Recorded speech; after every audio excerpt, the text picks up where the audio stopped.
The Ohio River is the boundary between the states of Kentucky and Ohio. Along the banks of the Ohio River is where the little town of Ripley is located. Ripley is the little town where Al grew up and was born. It's a small town of about 2,000 people, except when the bikers come to town. We lived in Ripley for 2.5 months during the summer of 2006 in this 1890s old house. It was pretty basic living, but it did have a nice porch and swing. From there we could watch the deer and the groundhogs across the street in the yards, foraging in the grass. Each morning Al and I would take a walk. Our path generally took us up through the town and up along North Main Street. There's a collection of stately old homes, which is locally known as Colonial Row.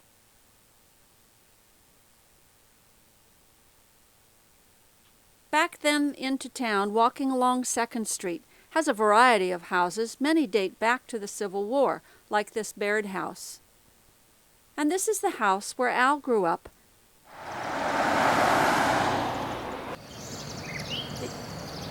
There are many other fine homes along 2nd Street. The old piano factory is also on 2nd Street. It actually was a factory in the late 1800s and produced Valley Gem pianos. Now it is a collection of various antique shops, selling both nice antiques and plenty of junk. The center of town is at the intersection of Main and 2nd. Every Saturday morning during the summer, the farmers market sets up shop there on Main Street. Local farmers bring in their summer produce: red ripe tomatoes, cucumbers, zucchini, fresh sweet corn, green peppers. And some Saturday mornings the shoppers would be serenaded by local musicians. Kathy comes from a very talented musical family. In addition to the produce, many of the farmers' wives and locals of the town had baked goods to sell, cakes and cookies and pies, as well as Ripley's famous peanut bars.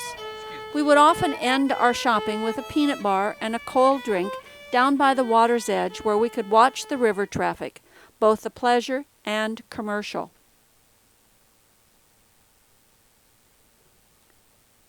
Another place to enjoy the majesty of the river was up on Rankin Hill.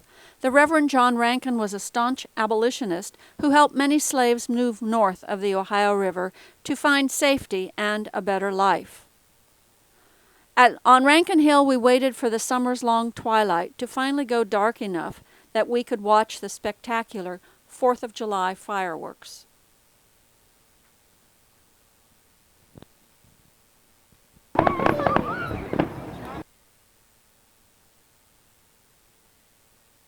On the 4th of July, Main Street geared up for its festivities.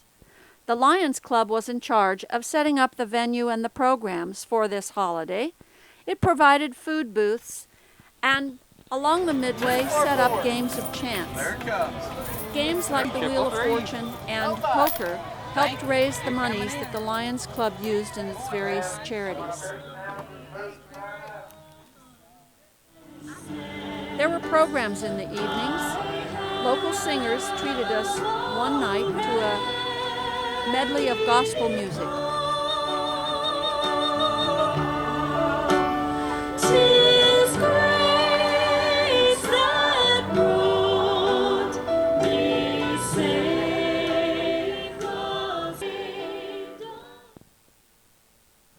The river is very much a part of Ripley's heritage and her life. Our friends Bob and Carol Sue have a pontoon boat, and in the lovely long evenings we could pack up a picnic and jump aboard and go out onto the Ohio River and have a dinner river cruise. The pontoon boat is kept in Eagle Creek. Driving along the banks of the creek showed us lovely homes, campgrounds, and trailer parks. Then out on the river itself, we could get a different perspective of the little town of Ripley. The Ripley Boat Club, which is sort of a marina, is one of the few commercial businesses actually along the river.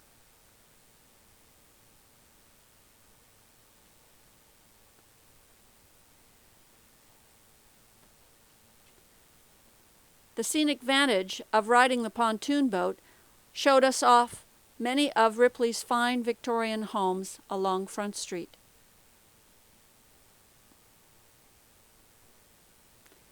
Probably Al's favorite house is this big brick house on the left. Commercial traffic on the river is mostly barges that haul coal to the power plants up and down the river. These barges are pushed by towboats. Now figure that one out. We were content, however, just to share good food and a glass of wine with our friends Bob and Carol Sue in the magic of a river sunset.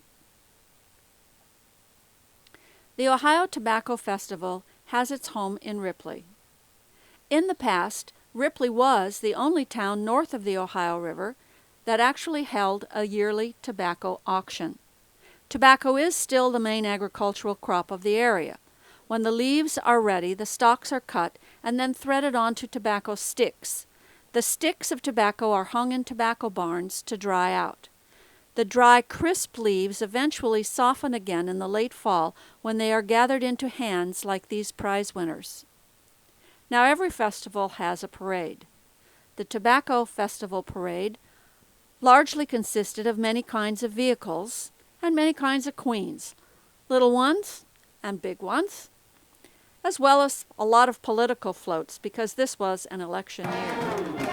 And of course there were marching bands and flagpoles too.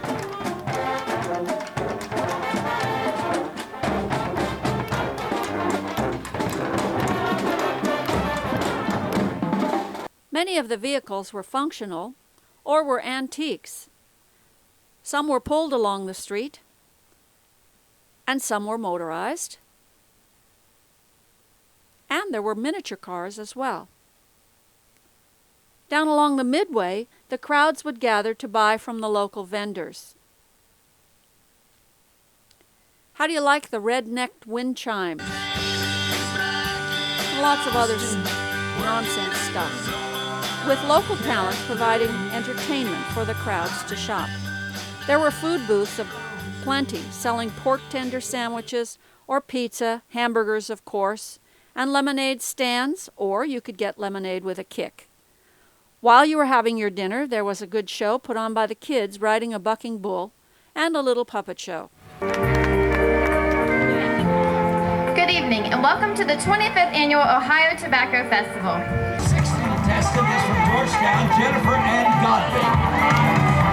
Denny Keller introduced this year's Contestant number 7 is Maria Nicole Heights from here. Since this was the 25th anniversary of the Tobacco Festival, many of the former queens were also in attendance. Tuesday evenings, we became regulars down at the Sunset Bar and Grill. We had a drink or two and enjoyed the weekly jam session. Alan and Brian and Mark were the nucleus of the regular jammers, but everyone else was welcome to join in if they brought an instrument or could sing their vocals.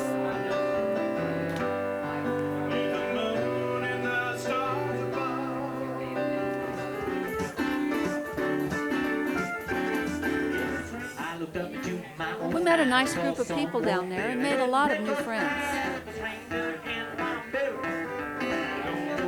Take it, Brian.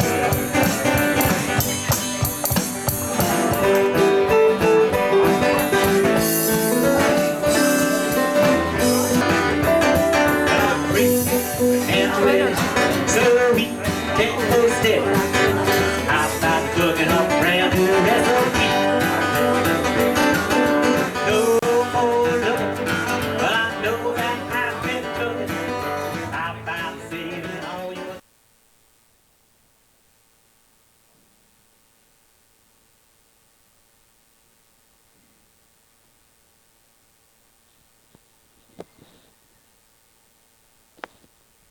No?